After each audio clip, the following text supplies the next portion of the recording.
Welcome to our online course on Introduction to Machine Learning.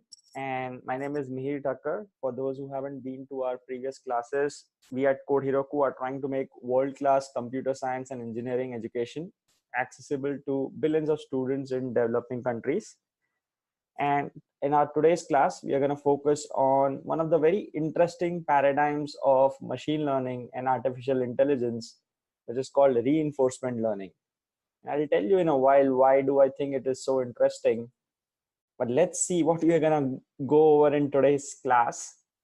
We are going to go over, as our title says, we are going to do a brief introduction to reinforcement learning. We'll also see some specific use cases of reinforcement learning and what are some particular scenarios in which reinforcement learning is particularly more helpful than the other forms of learnings that we have seen in this class until now. And as usual, we also would like to formalize our problem at hand. So we'll try to come up with a mathematical model of the problem that we are trying to solve.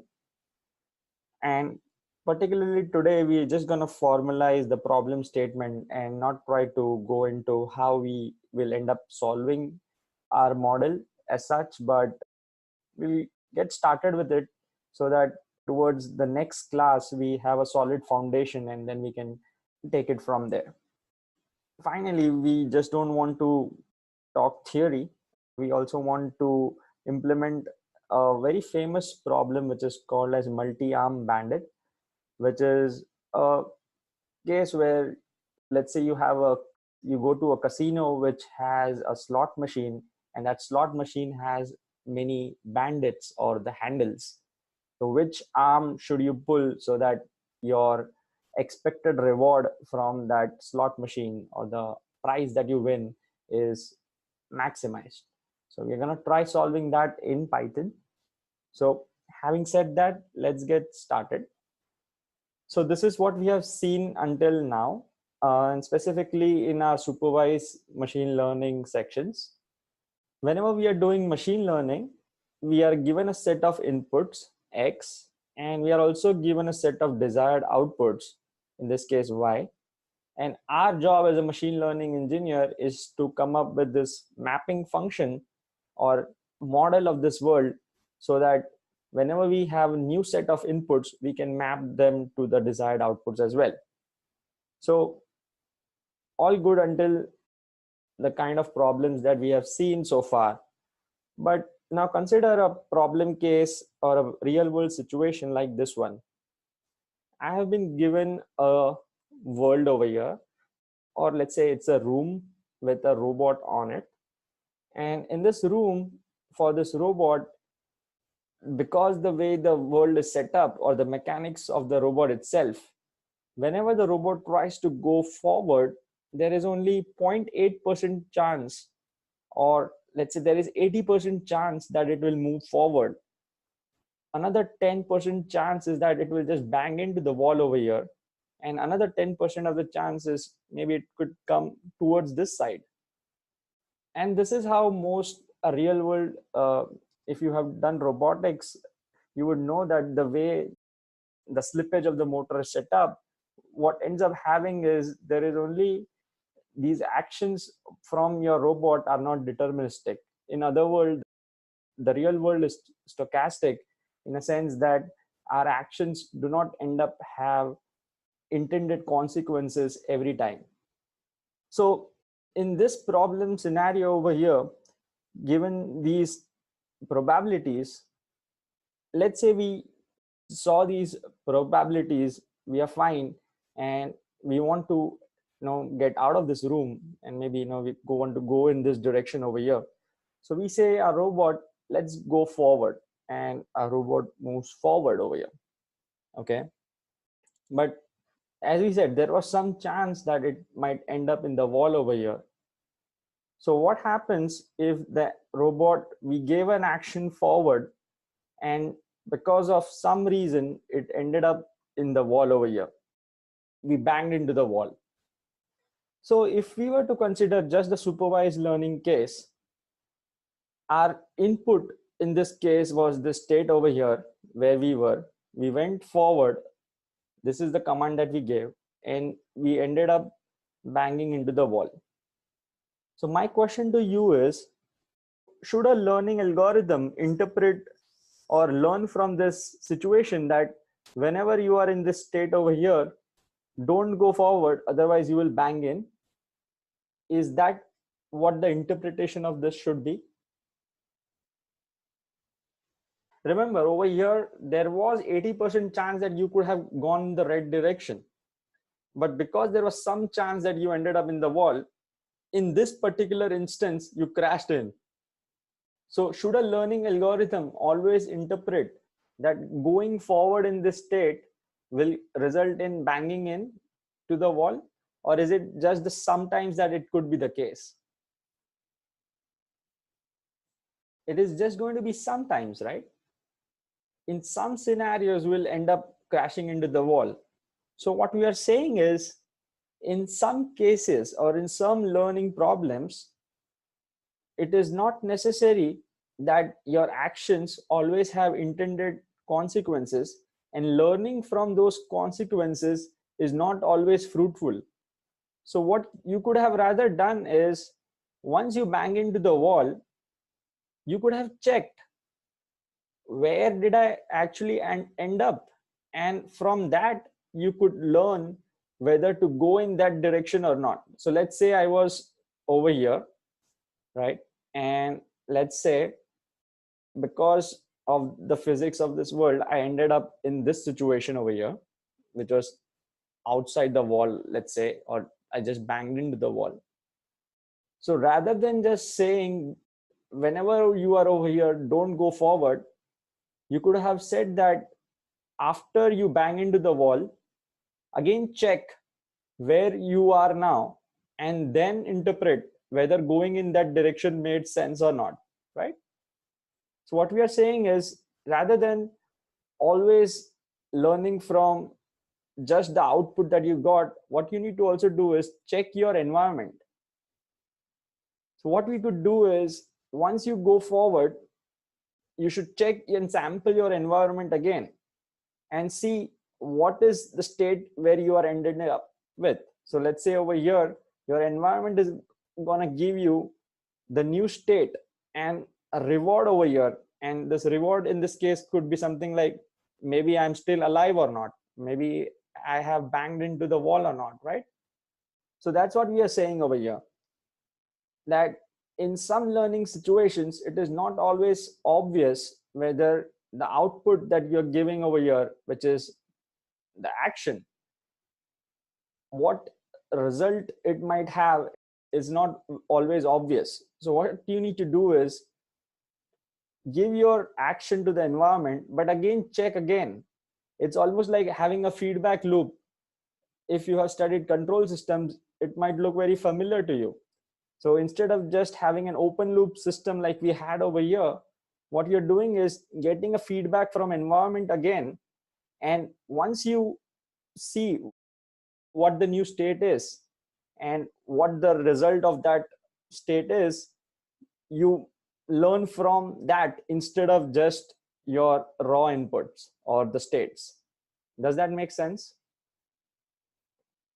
And it will be more clear once we go ahead, but I want to make sure that one point that everyone gets is, why are we interested in reinforcement learning and how does it compare to supervised machine learning? So this is where supervised machine learning starts with, you are given a desired output and you have a set of inputs. In this case, also we have a set of desired output, which is not crashing into the wall.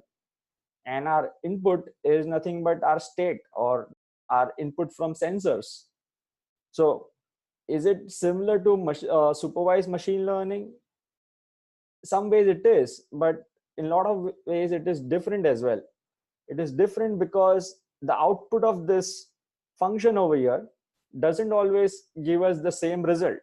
Sometimes we say we go forward, but we might end up on the wall as well. So what you need to do is, once you end up in the wall or once you change your state, you need to sample your environment again. You need to check where you are at the next point and your environment is going to give you this new state and some sort of reward. In this case, this reward could be, have I banged into the wall or not, or am I still alive, which will be again fed back to your learning function. And again, even this time you're trying to learn a function. That's the whole point of machine learning. But the way you end up having a closed loop over here, which is not the case in the supervised machine learning. All right, so I have a question for you. Let's say you have a robot in this situation over here. The way this grid world is set up is, at any other stages you get a reward of -5. On this state over here, if you go over here, you get +10, and -1 if you get over here. So my question to you is, what should be the next best move for this robot over here? Should it just go right over here and it should say -1, game over, or it should come over here and then go right, or maybe something else? So just be aware that once you are in -1, you can't go up then, because the game is over then. So what we are trying to do over here is, when we go right, we know that we'll get only -1 and the game finishes. But if we go up and then right, even though immediate reward is less, but we know that we can go one more right and the final reward that we'll get will be much more higher. So in reinforcement learning, when you're dealing with reinforcement learning, or not just when we are dealing with reinforcement learning, many real life problems, situations show up like this, where the immediate result might not be that good, but eventually you get to a place which is more better. So you could compare this with the problem of local minima and global minima. So here it is something similar. The immediate reward that we are getting is not so good, but eventually you'll end up having a good reward. So two things that I want to show over here. The first one is, again, how reinforcement learning is different from supervised machine learning, in the sense that the rewards that we get over here, they are not same as the output, the test results that you get for supervised machine learning. Let's say your robot was over here, in this grid somewhere over here. So what would happen if it goes straight, right, or in any direction? It will always see -5s, -5s, -5s everywhere. So it won't know whether it's going in the right direction or not. So this reward signal generally is very sparse and often delayed. So there is this notion of delayed reward in many situations. In this block, I am showing -5s everywhere, but it could all be zeros as well. So maybe your robot doesn't know when it goes right, left, whether it's going in the right direction. The only thing it might know is, after it reaches the final state over here, which is also called as terminal state or absorbing states, it would know that it has done a good moves or not. Also compare it with something like a game of chess. Let's say you start playing off, and at any point in state, you can't quantify how good of position you are in, because there are so many combinations and you can't quantify your position unless you win or lose the game. That's the only time your machine learning agent or your robot will know whether it has played the game correctly or it has failed to achieve the desired results. So in reinforcement learning, there is always a notion of delayed rewards, and this reward signal that you are seeing over here is often sparse. So which is very different than supervised machine learning, where for every input you know what the correct output is, and then you compare it with desired output. In this case, you don't always get rewards. Sometimes you get rewards only after you complete the entire game. Okay. And the second thing is, you also need access to the environment, right? Not just data. Let's say when you're doing supervised machine learning, you could download a data set and then start working on it, right? But that's not the case with reinforcement learning. With reinforcement learning, you need the ability to interact with the actual environment. So whether it's a simulation environment or maybe a real robot, but you need to have access to the environment itself. And that's one of the big reasons why the research in this field has not been to the level where supervised machine learning or even unsupervised machine learning has been able to get there, because the environments that researchers use, they have always been different. So it becomes very difficult to benchmark your algorithms when everyone is trying to test them on different environments. So how do I know whether my algorithm is better than yours if you are working on another simulation environment than I am, right? So which has not been the case with supervised machine learning, whereas where there have been several benchmark data sets, maybe ImageNet or no, for face recognition, there are so many that we saw. And this has changed in recent times for sure with OpenAI and OpenAI Gym. These environments are getting more standardized, and we have seen several significant improvement in the papers that have been published in this field in past few years. And there are so many other reasons as well, but just one of them to name a few. So let me talk you why reinforcement learning and why am I so excited about it. I feel that reinforcement learning is closer to real world than any of the other two machine learning algorithms that we have seen until now, in a sense that you work and get feedback from the environment directly, which is very different than just working with data sets. And it's not just running your algorithms on the data set. You also need to see how those actions result in behavior from your robot or your agent or whatever you want to call it. Reinforcement learning also deals with stochastic nature of the environment, in a sense that we are dealing with probabilistic models, and we are not assuming that everything that we do will have intended consequences. So it's more close to real world again because of that reason. And finally, once you do reinforcement learning, you will be able to tell for yourself that your understanding of intelligence is definitely would increase. Once you write these algorithms, you would find that, you know what, I think in a similar fashion, and that's what I'm trying to teach my robot or my algorithm to do that as well. So our understanding of human intelligence or intelligence in general is definitely much more, has increased because of the advances in the field of reinforcement learning. And if you could understand intelligence, there is a good hope, or maybe in my opinion, it's one of the best chances that we have to replicate intelligence as well. If we understand intelligence and understand some aspects of it, we aren't there yet, but so a lot of things like imagination or creativity, how do we teach our machine learning algorithms to do these things? We haven't been able to figure those things out, but reinforcement learning is probably our best bet along those frontiers. I have a video for you guys over here, which I want to show for some cool things that people have built using reinforcement learning. It is not a comprehensive survey for sure.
For decades, human beings have played games against computers. At first, computers struggled, but then they started winning. Watson, What is greed? yes. And now they've become so dominant that they're raising doubts about the future of humanity.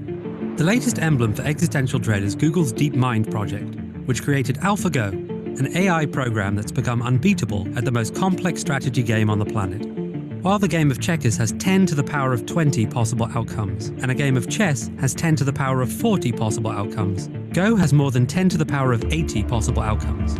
Like AlphaGo can learn all the moves in Go well enough to beat a person, then it has the potential to replace lawyers and accountants, among dozens of other jobs. It might be perfect, but it has no way to navigate human politics.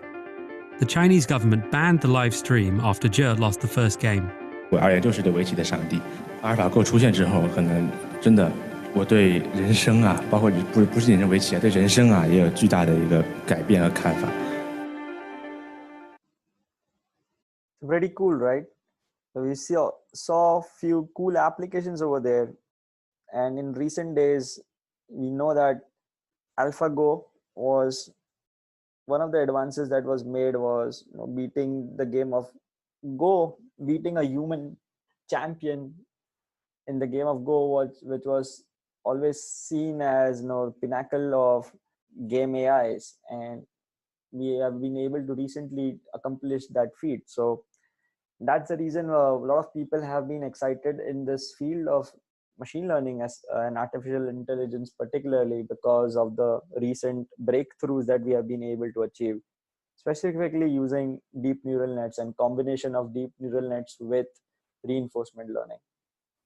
So we'll try to make some cool projects in our class as well. They might not be to the level of AlphaGo, but we'll try our best and try to create some interesting game AIs as well. Let's formalize our reinforcement learning model over here. So what we have said until now is this is the way reinforcement learning is set up, or this is the way we like to view our reinforcement learning world. We have an agent over here which looks at the environment and does some action. This action is given to the environment, and based on the physics or the mechanics of this environment, we end up in a new state over here and get some feedback in terms of the reward. We might get a reward sometimes and we might not even get a reward. So remember, the reward signal is sparse and it's not a continuous function. So this is how we like to think about our reinforcement learning world. So our agent over here can be in a set of states. For example, you could be in state 0, 1, 2, or so on.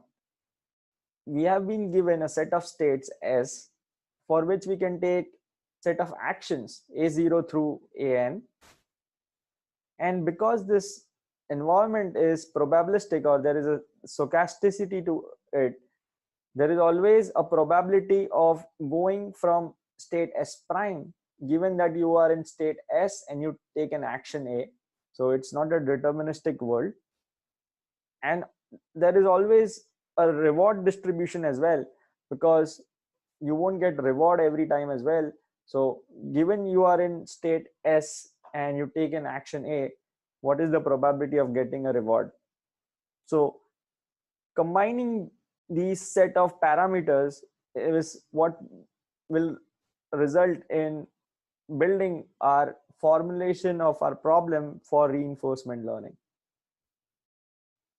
So given that you understand those things, can someone tell me, for this grid world problem that we have seen, and let's say this is the way our new grid world is set up, there are some actions and there are some states. Can someone tell me what are the states, actions, and rewards for this problem? So how many states do we have over here in all? Overall, we could have 4 cross 3 states, right? So each of this is a state. Well, you can't be in the state, that's a different thing. And that's how the mechanics of this world are, but it's a state. These two also are final stages, and these are states as well, though these are special because after getting to these states, you end up getting some sort of reward or a feedback signal. So overall, we have 4 times 3, which is 12 states, and you could mark them over here just like you would do on your graph paper. So you could have this as 0, 0, 0, 1, 0, 2, and so on. Or you could just call them state 0, 1, 2, 3, 4, 5, 6, 7, and doesn't matter. But all of these are states, and your actions are the 4 actions that your robot can take. And over here you can go up, left, right, or down.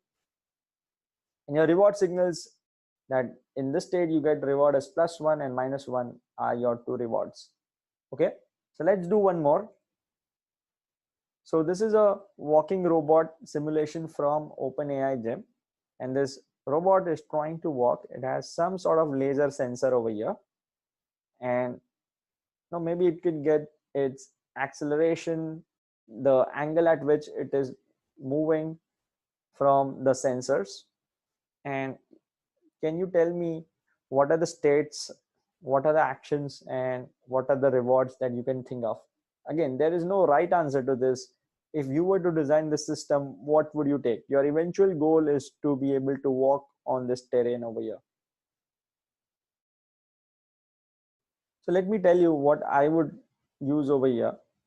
So the states are nothing but the input that we get from our environment, right? And the only way this robot is going to get its input is through these sensors over here. So let's say we have 3 sensors. What I would do is take inputs from all those 3 sensors, which would constitute the state of my environment.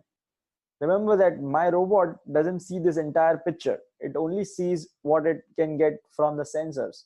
So if I have 3 sensors, accelerometer, gyroscope, and maybe the proximity sensor, I would take inputs from all those 3 sensors, and that would constitute my state.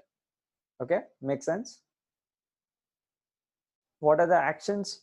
Well, if I have 2 motors, as I said, the only actions that I could get is maybe move my motor forwards, maybe move my motor backwards, or if it's a stepper motor, no, I could give it some steps to move, the degree to which it could move. So depending upon the available dynamics or the degrees of freedom that I have, that would constitute my number of actions that I can take. And can someone think what could be a good reward signal in this case? So what is our eventual task? We want to go ahead, right? So let's say if we are moving forward, you should see that our distance traveled is increasing, right? So that could be a good reward signal, in a sense that if we are traveling more distance, that means that the kind of actions that we are taking are leading us in the right direction. So distance traveled could be a good reward signal in this case. Does everyone agree with me on that? Okay, let's do a last one. And I want you guys to tell me this one. We have a game of PacMan, and this is our agent over here. What will constitute the state, the actions, and the rewards? So whenever you're thinking of states, think in terms of what do I need to know so that I can make a good move. So let's say if your PacMan is next to the ghost over here, what does it need to know for it to make a good move, right? It should know where the ghost is, right? The location that I am, the location where all the ghosts are, and maybe location of all the one-ups, or in this case, maybe where all the food is. So that might constitute one good assumption of the state. And or you could just take the entire pixel grid, take all the pixels from this grid over here, and say that, you know what, these all are my states. I'll take all these inputs, and that will constitute my state. Actions are going to be, you could just go in 4 directions over here on a 2D grid over here. So you will have 4 actions. And what would be the good reward signals? your score over here could be a good reward signal. Or let's say if your intention is just to survive as long as possible, that could be a good reward signal as well, wherein after the amount of time that you live for this entire game could be one reward signal. Is that correct? Okay, so assuming that now we have a better understanding of state actions and rewards, let's go one step ahead, and I want to introduce this concept of Markov decision processes. Markov decision process is one way we try to solve the mathematical model that we came up with over there. Whenever we talk about Markov decision process, we are talking about this set of 5 tuples over here. We have state S, which are all our states. We have our actions. Again, we have the probabilities of going from state S to S prime, given that you take action A. So these are our transition probabilities. Then you have our reward probabilities over here. Just like you have your transition probabilities, what is the chances that you will get a reward R given that you are in state S and you take an action A? And S0 is your initial state. Okay, so these are some terminologies again that we have already seen, but whenever we talk about MDPs or Markov decision processes, this is how we formulate the problem. And again, I'm just talking the same thing over here. If you are in state 0, by probability P, you could go in state 1 and you'll get reward R1, and again the same thing over here. Okay, so now that we know what MDP over here is, the goal of any reinforcement learning algorithm is to come up with this policy, sometimes noted as pi of S, which is essentially a mapping from all the states to our actions. Okay, so let's say you are in this state over here. What do you need to know to go to state 1? Right, you need to know what action should I take. Should I go to state 1, or let's say if there was an arrow from S0 to S2, should I go to S1 or should I go to S2? Right, you need a mapping of going from, whenever you're in a state, what you need to know is what should be my next action. So that's what your policy gives you. The policy gives you, given that I'm in state S, what action should I take? And this is our goal. And how do we arrive this? We'll study in our later classes, but I want to formalize the problem itself today, saying that the goal of any reinforcement learning algorithm is to come up with this policy pi such that which maps all the states to actions. So in terms of programming, you could think it in terms of physical implementation, it could be a dictionary which takes in all states as the dictionary key, and the value will be the actions. Does that make sense? It's pretty straightforward. Let's say if I had a mapping or a dictionary or a hash over there which said, if you are in state S, do this. If you are in state 1, do this, right? So that would make my life much more easy. That's what a policy is. A policy for this robot to reach to this +1 could have been, can someone give me a policy for this robot so that it can reach this +1? What should be the policy for this state over here? Go up, right? What should be the policy at this point? You need to go right over here, right? So you need to say, go right to this stage and right, and again over here, right? So a policy is nothing but, given that you are in state S, what is the next action I can take? So your policy will be that mapping from states to actions. Easy? If all you need is the policy to take any action, why do we need a model in that case, right?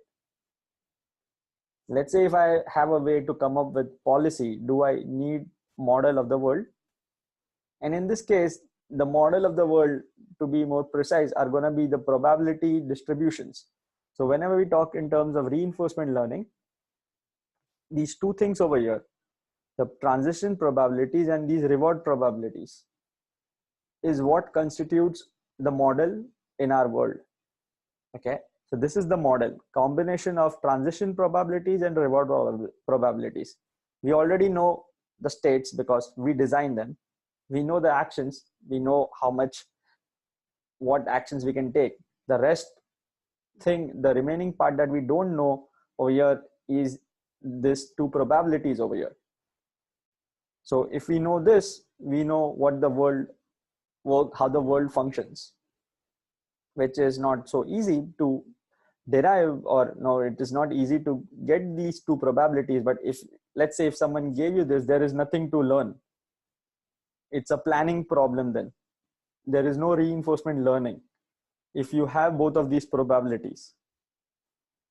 So what I'm telling you is, if you have these probabilities, let's say if you had a way of coming up with these two probabilities, you can extract a policy out of it. And that's our final goal, is to come up with a policy which maps all the states to actions. Okay. And this mapping can be deterministic or stochastic again, because actions that you take not necessarily be always deterministic. Sometimes you might end up going north, or you might end up going bang into the wall as well. So this mapping as well, you could create a policy such that you always do this action, or you sometimes do that action. And we'll shortly see when we implement our Python code, wherein we'll add some conditions such that even if we know what the policy is, we not always follow it. So sometimes we intentionally not follow our policy and do something else. So let's say we know that we want to find this pi of s, or the optimal policy over here. And there are many policies. We want to select a policy which will give us maximum value, and we want to follow that. This pi could have been pi star over here, which says an optimal policy. Okay. The way you read this line over here is saying that there are many policies. We want to select a policy which will give maximum value when you follow that policy, and that is going to be our optimal policy. How do we get this maximum value? Well, we know that we want to have maximum reward, right? If we sum all our rewards from 0 to infinity, we should get the value of that policy. Does that make sense? And because these rewards are stochastic, we don't always get it. So it is expectation over the sum of rewards. So you don't get rewards always, you get them sometimes. So it is expected sum of rewards. Okay. So can someone tell me what would be the sum of this rewards be from t is equal to 0 to infinity? Your rewards are a scalar number. They are real valued and real numbers. You sum all your rewards from t0 to infinity. What will you end up getting? It will be infinite, right?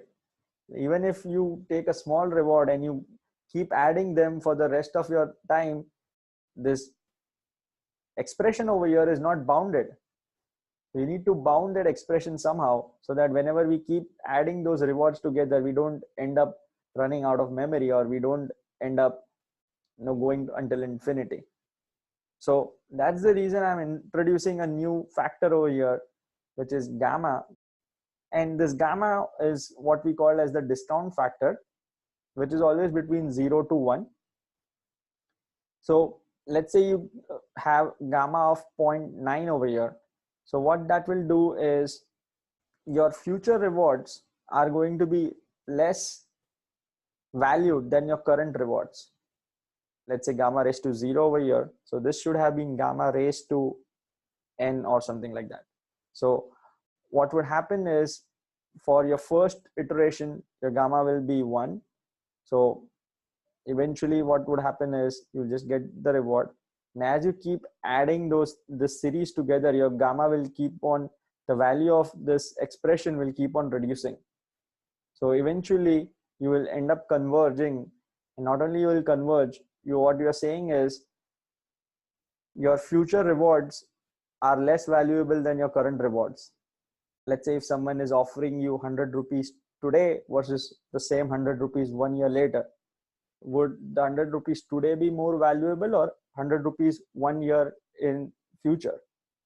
The current 100 rupees will be more valuable, right? That's what you're saying over here as well.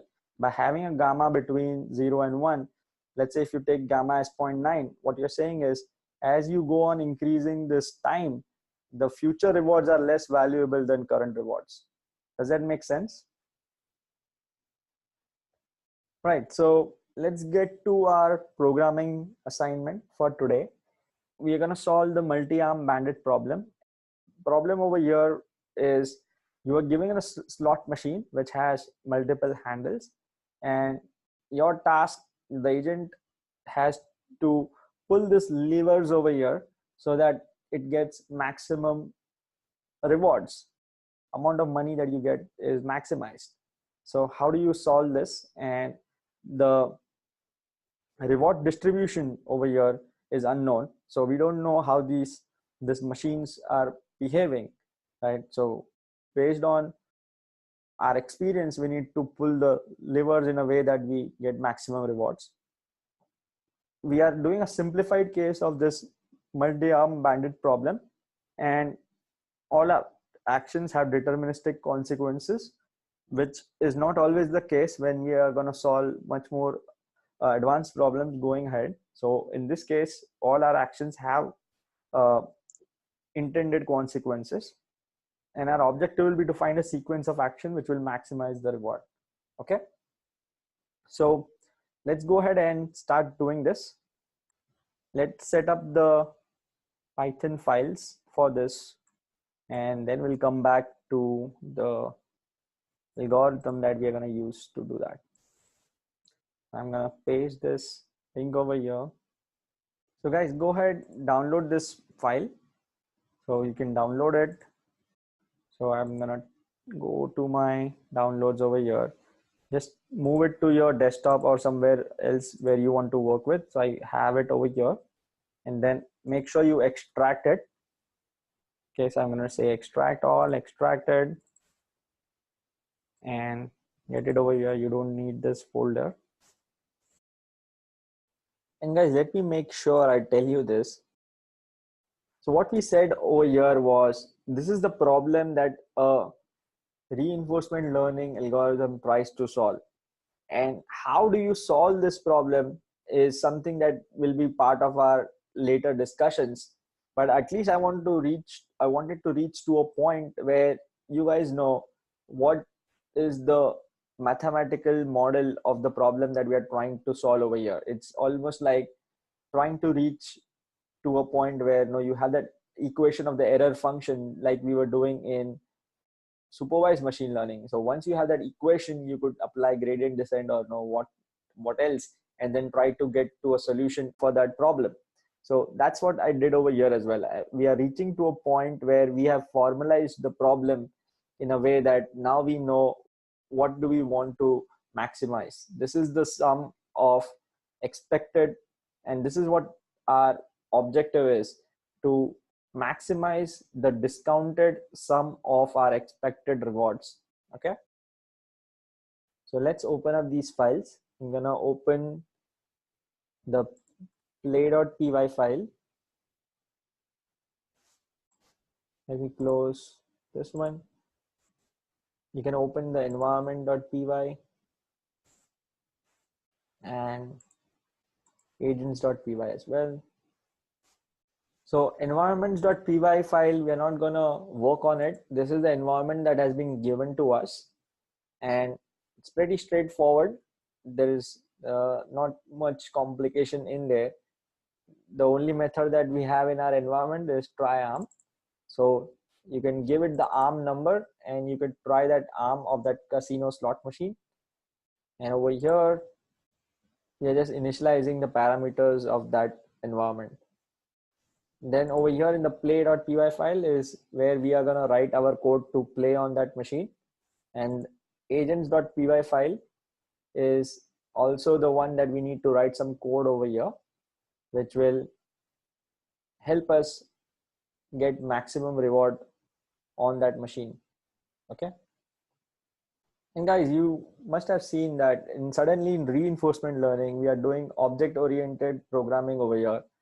And it makes more sense to model our code that way as well, because as we saw, we are more close to real world now, right? We are not just unlike supervised machine learning, we're just not passing parameters from one function to other, but we are trying to model something which is real. So it makes more sense to have an object-oriented code in this situation. Right, so once you are ready, let's come over here to the play.py file and let's do the first thing. Let's initialize our environment. So what we instantiate, let's instantiate our environment. So what we're going to say is environment is equal to environment. We're going to import our environment, instantiate an object from environment class, and we're going to say 5 over here, which is we are saying 5 number of arms. So our slot machine or our casino machine is going to have 5 arms over there. That's what we are saying. And then what we can do is let's first work with this random agent over here, and we are going to build this value approx agent going ahead, which will be able to come up with better results. But let's start with a random agent. So let's come over here and say agent is equal to random agent. And can someone tell me what should be the first parameter over here? So just like over here in environment, the environment takes num arms as an input. What does agent random agent take? So let's say if I do this, okay, I save it, I run it, what will I get? It says an indented box because this guy over here doesn't have anything. So let's just comment everything over here. First, let's comment this thing out. Okay, so I'm just commenting the value approx agent because we don't have anything over here. It is going to complain that you should have something over there. So let's just say print hello over here. Next time I should do that. So let's try again. We don't have value approx agent now. So comment this one out as well. It complains over here saying that your agent takes 2 arguments, only one given, right? So what do we need to initialize? What do we need to put over here? Look at the agents.py file and tell me what needs to be given to the agent to instantiate it. So we need to give our agent what actions it can take. So this is the action space that we need to provide over here, right? So let's come over here. Action space is nothing but environment of action space, right? Simple. Let's run this. Now we can run it without any errors because now our random agent knows what the action space is. Okay. So let's keep a track of our total rewards now. So what we're going to say is total rewards is 0. And then we're going to say for I in range, let's say 1000, right? So let's do 1000 iterations. Let's try the machine 1000 times. And we're going to say action is equal to. So who is going to decide which action to take first? Is environment going to determine which action to take or the agent? So think of the robot in that grid world over there to go forward, backward, or left, right. Who decides it? Does the environment decide it or the robot? The agent takes input from the environment and it decides which actions to take, right? So we know that agent is going to decide which action to take. So we're going to say agent. And can someone tell me which method in the agent class helps us take an action? So look in the methods over here. the random agent has only one method. Which method is it? Choose action, right? So let's use this choose action. And again, let's come over here and say agent.choose action. So if this choose action was working, we would have selected our action over here, right? So now let's come over here to the agent class. Let's complete this method over here. So this is a to do for you. What line of Python code will you write to return a random choice of available actions? So this is the action space. You want to return a number. So your action space is something like 0, 1, 2, 3, 4, 5, or maybe just until 4 because we have 5 arms. So your action space is this 0, 1, 2, 3, 4.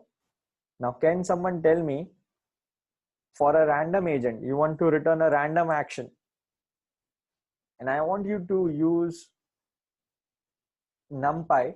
So use NumPy library, go to Google and find out which method or which class from NumPy will you use to return a random value from this list over here. So let's go ahead and do that. What I'm going to do is come over here and we are going to return using NumPy. We're going to say random dot choice.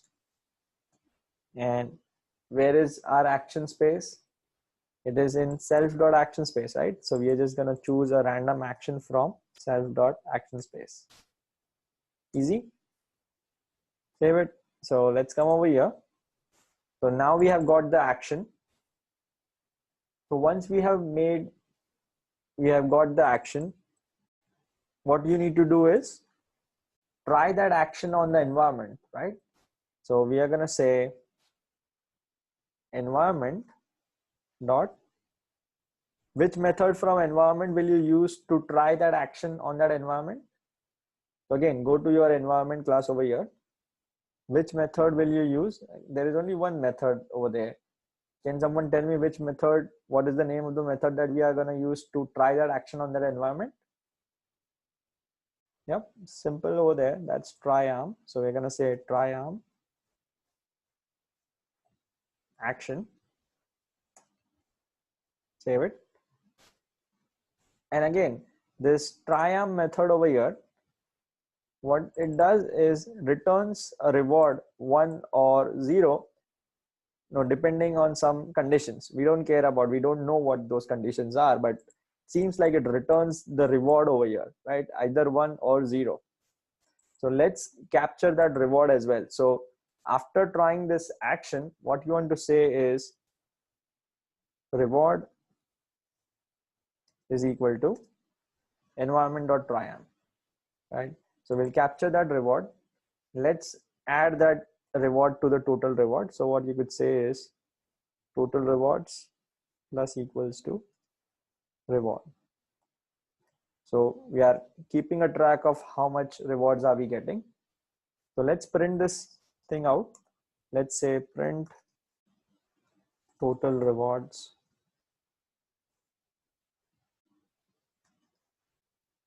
from random agent is total rewards. Let's see how much rewards a random agent gets. So after trying this machine 1,000 times, we got 550, right? So somewhere close to 500, which is what you would expect if you try the machine 1,000 times and there are 5 arms. I'm not sure if that was 50%, but you seem to be getting something around 500 if you just randomly pull any arm from that machine. And in the next part, we are trying to do a better strategy. Right now, we don't know what are the probabilities of each arm, right? Whenever we pull this arm, we don't know how much reward are we getting, and we're not keeping a track of it. So is there a way we could do something much better? So for everyone else, I have a question for you. Okay. So over here, we are doing a pretty stupid thing, right? We are just choosing a random number, a random action from the available action space that we have, and we are getting 500 points. So the question is, how can we do better? Can you think about what could you do to increase your score over here? Imagine yourself that you are playing this game. There are only two arms right now. You are pulling this arm and you are getting some reward, and there is some distribution or probabilities associated with each of these arms, right? And that's how those machines are configured, that they would give you rewards after certain number of times, or based on some probability distribution. So what will you use, what kind of logic will you use to increase your chances of winning? Or if you don't want to think of it that technically, let me put it this way. Let's say you are given these two arms. In the first 5 times that you try the first arm, it gives you nothing. Okay, you don't get anything. And in the next 5 times that you try arm 2, which is the second number of arm, you get rewards 100% of times. So every time you pull that arm, you get reward. So in the 11th time, after you're done with this 10 trials, will you prefer to pull arm 1 or will you prefer to pull arm 2? Yeah, you should stick with arm 2, right? Because in your past experience, what you've seen is the probability of getting, from whatever you know until now, is probability of getting reward from arm 2 is 100% in whatever little experience that you have had. And probability of getting anything from arm 1 has been 0%. So rationally thinking, you should choose arm 2 again, because that's where the chances are. Okay, so we are going to try to do something similar. What we'll try to do is, if we have an approximation of the probabilities of by which the arm gives a reward, then we can choose an arm with the maximum probability of giving a reward and then stick with it. Does that make sense? So what we are going to try to do over here is try to find or try to approximate the probabilities of each arm. So in the simple example that I gave you, what was the probability of the first arm giving as a result? 0%. So how do we know that? Because we tried the arm 5 times and it gave us nothing. And it might not be the case, right? We don't know that for sure, but in our experience, that is our approximation for that arm. And that's the reason over here, which we are calling our agent is value approx agent, which is going to try to approximate the value for each arm of that machine over there. So let's try to uncomment this. Over here again, we are going to have two methods over here. So I'm going to still comment out the methods so that I can still initialize it. So what does it need? It seems like it also needs an action space, just like before. And there is some epsilon which has a default value. So let's not worry about that right now. We'll come to it later. So let's initialize our value approx agent. So I'm going to say our new agent is, again, agent is equal to value approx agent, and we're going to give the same action space just like we did before. Let's copy this entire thing again, and we'll see how does this compare to a random agent. So I just copied the entire thing from above, which had the total rewards and the print statement. I'm just gonna say print total rewards from value approx agent. So again, over here, agent dot choose action. We have a choose action method over here as well, which we still need to write, but we have it, right? So it's still there. And then we're going to say reward is the same thing again. So one thing that we need to do over here is learn from our experience, right? Where should I write this line? Okay, let me just say we want to use the learn method over here, which we still need to write. Okay, but let's uncomment this thing. Let's uncomment this one as well. Let's come over here. So we take an action, we get some reward, and then we need to learn over here, right? So what we're going to say is say agent.learn. And what does our learn method take in? It takes in actions and rewards, right? So it is going to take action. Which action did we take? And what reward did we receive? Okay, so we have set it up. Once you are done with that, let's write these two methods, which are going to be our real brains of our value approx agent. These two methods will determine, the first thing will be learning, and then will be choosing actions. So let's do the learn method first. How do we learn from our observations that we are making? So let's also inspect the attributes that we have for this class. The action space is the action space on the environment. That's nothing new. This epsilon, will use it later. So let's keep it on the side. There is some default value which is given to us. So let's go with that. Then there is the approximate values list, which is a list of what do we think the probabilities for that actions are. So which is of the length, the action space, because we are trying to keep a track of the probabilities over there. So this list will contain the probabilities for the 0, 1, 2, 3, and so on. So let's say if I have a list like this, 0 0.5, 0, and maybe 0 0.3. So there are 3 arms with these 3 probabilities. Which arm should I pull to get maximum reward, or what is my best guess? Should I pull arm 0, pull 1, or pull 2? Yeah, arm 0, right? Because arm 0 has the maximum probability over here. So this is what the approximate values list is going to store for us. Okay.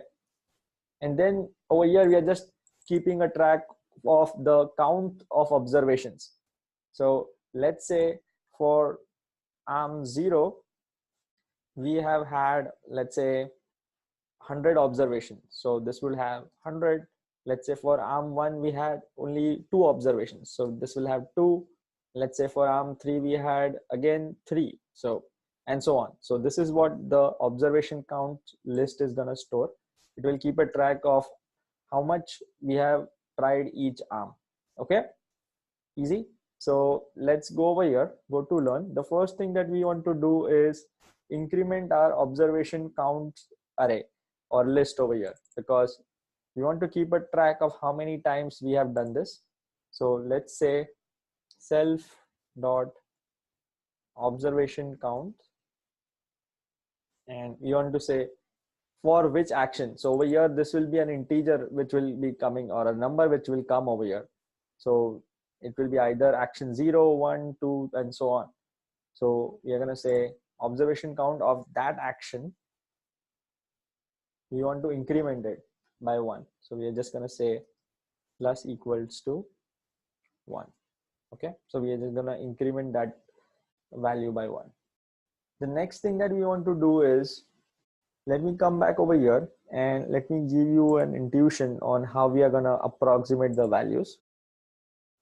So this is the way we are going to use the iterative averaging to come up to our rewards. So what we are telling over here is the reward at any instant for a particular instance is given by the value of that reward.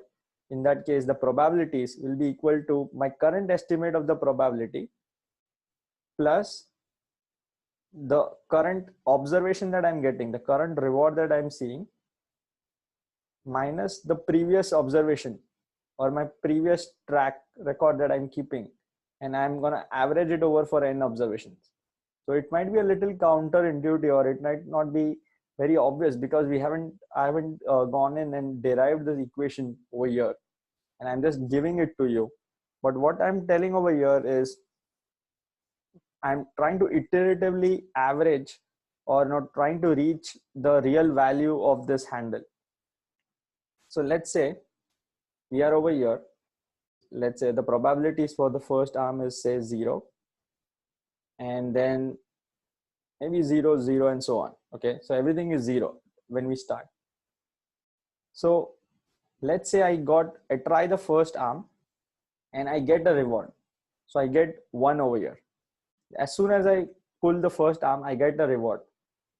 What should be my updated probability over here be? Should it be 0.1? Should it be 0.5? Or it should be 1? So when I'm saying, we are just worried about the first element over here, so forget about the rest of arms. This is our initial probabilities. We don't know what is the probability that we'll get reward from the first arm, the second arm, and so on. You pull that arm, the first arm, and you got a reward. So should you increment this value to 1, or should you increment it by just a little? So if you say that this is 1, what you're saying is probability of getting a reward from here is 100%. Or should you increment it a little bit? Should you say 0.1 or something like 0.5? And now let's compare with this arm over here. And let's say you have pulled this second arm, which was pulled 100 times, and 100 times you have got 1. Now, is this 1, should you treat both of these arms as same? So in this case, if you say 1 over here, you pulled one arm once and you got 1, and you pulled the second arm 100 times and you have got a reward, but you are still saying that that is 1 as well. So that's not what we expect, right? The amount of increment that you do should be based on the number of times you have pulled it. So over here we are saying that divided by the number of observations that you have done. So you take the current average, your current approximation that you have, okay, and you add it by a factor of a step size. So, and this step size is based on the number of counts that you have. So more the number of counts you have, you're more confidence that you have, you're going to reach to 100%. Okay. And this reward over here is your current observation that you're getting, your current reward minus your old estimate. Okay. That's what we are trying to do over here. So let's try and write that so that it will be more clear. So let's get the current value of our probability. Our current value is stored in, what is the name of list that we are using to keep a track of the probabilities of getting a reward from that particular arm?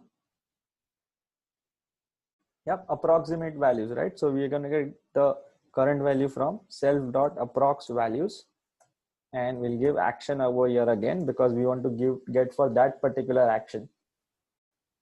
Okay. And the step size, just like what we saw over here, is 1 by n, right? Which is number of observation counts. So we're going to say step size, which is this 1 by n,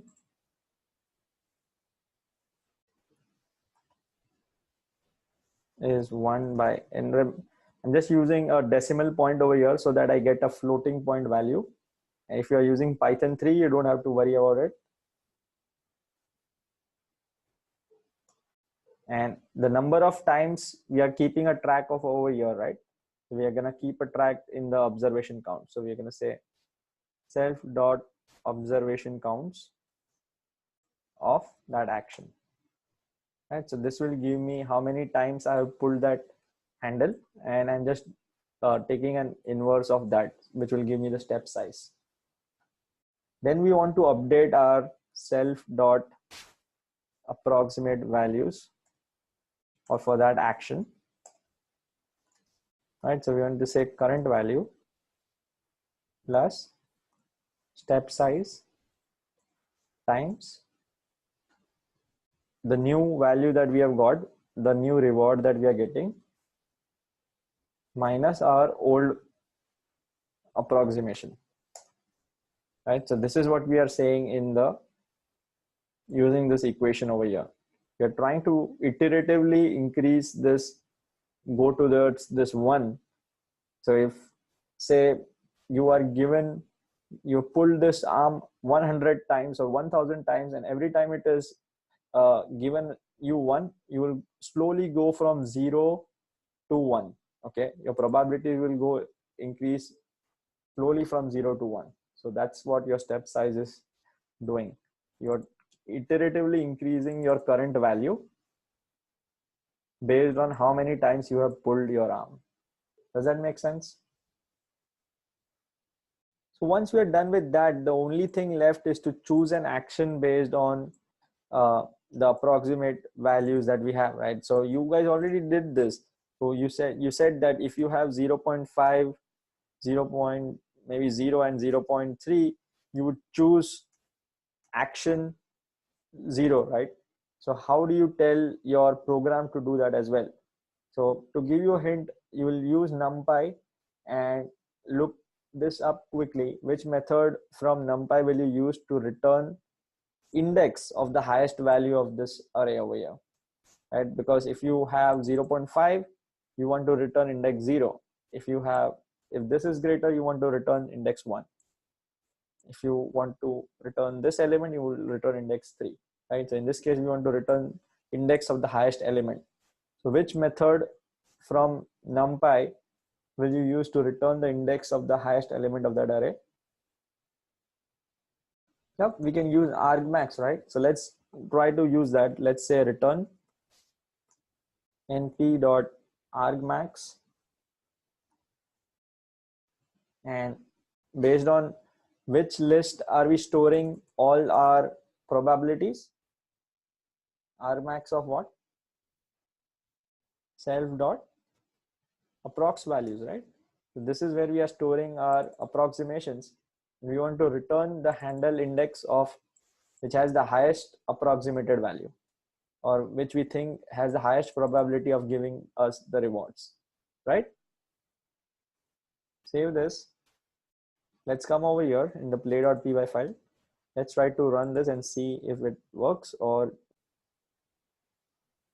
so seems like we got good enough value over here, but also let me show you what actions are we taking. Okay, so I'm just gonna say print action. I'm just printing out which action our agent is choosing at every point, right? Let's just print the action. So what's happening? So we are always choosing arm 0 based on which we are getting more rewards, but that's not what we intended, right? We are always choosing arm 0. And why is that happening? So think about what is happening when you start with this. So when we start, we have something like 0, 0, 0 for all our arms, right? So if we have 5 arms, we have 5 zeros. Okay. You come over here, you say, who has the highest probability? And you say, okay, 0, everything is equal, so doesn't matter. Let me pull the arm 0. So you pull that arm, maybe you don't get a reward, or maybe you get a reward. Let's say you get a reward and you increase it slightly. Everything else is 0 now, right? Now you come over here. Now you ask yourself, which arm is the highest? So you say, okay, 0th arm, because it has the highest probability over there. So again, you pull the same arm again. Let's say you don't get anything, a reward. So maybe it stays the same. It still stays the same. Now what should you do? Let's say you pull that arm again and you get some reward. So this is going to be 0.3 now. So what is happening in this case? You are always going to select arm 0 irrespective of the logic that we wrote over here, right? So what's going wrong? What can you change over here so that you can choose some other arms as well? Otherwise, you're going to be you're going to always be stuck to arm 0 over here. what we could do is, even when we sometimes know that something is higher, let's say over here we know that 0.2 is higher than 0.0, but this could also be because we have never explored the other options. So does it make sense to try out other arms sometimes, even when you know that they are not optimal? At least during the learning stage, right? In the learning stage, you want to try out things which are not optimal so that you can learn how they behave. Over here, what we can do is, let's come over here. Let's remove this example. Instead of choosing this maximum value every time, what you could do is, sometimes you want to choose a random value, maybe a random location, and for rest of the times what we could do is stick with the maximum value. That's where our epsilon comes in.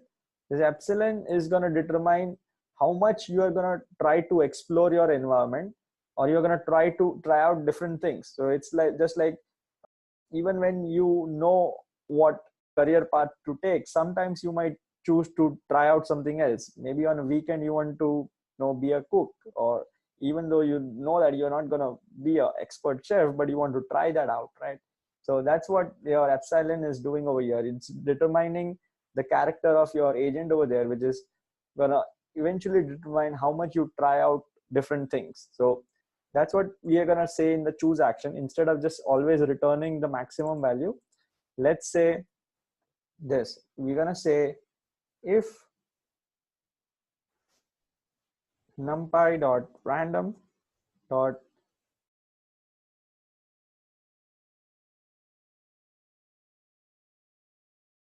I'm saying that if sometimes when this random distribution over there is less than epsilon, which is going to be not always, but sometimes, you want to pick the same thing that we did for the random agent, right? You want to use the same thing that we did for random agent. Let's copy this thing. So sometimes act randomly, else be greedy enough and return the maximum of the approximate values, right? So that should do the trick. Let's cut it over here, paste it, save it. Let's try to run it again. We are getting sometimes new actions, right? And eventually it turns out that for this particular example, it might be that your arm 0 has the highest probabilities over there, and that's why we are choosing arm 0. Let's just do one thing. Let's just comment this thing out, and sometimes you are choosing different arms, but that's not enough in that case. Maybe the probabilities of arm 0 is much higher. So let's just print out what we are estimating. So let's print our estimate, agent dot approx values.